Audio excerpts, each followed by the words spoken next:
के आपा खुद ले का हमार चुप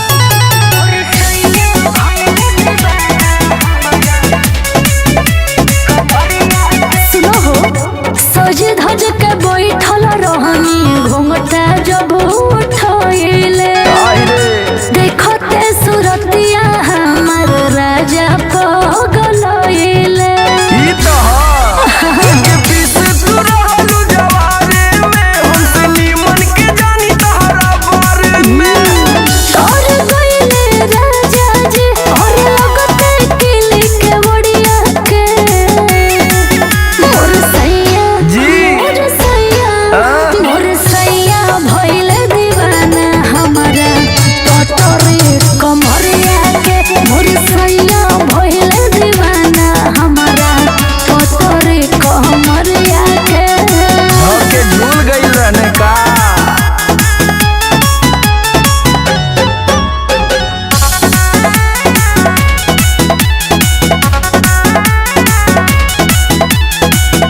यादव राज समर सकना होखे दियान सैया के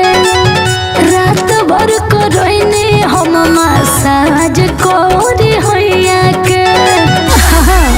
बड़ी तेज तू हो जान शुरुए के तू तो चेला बना दे गुरुए के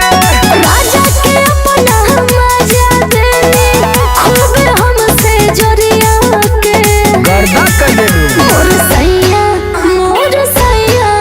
मोर सैया भइले दीवाना हमारा टटोरी कमरिया के मोर सैया भइले दीवाना हमारा टटोरी कमरिया के तब राज भोगा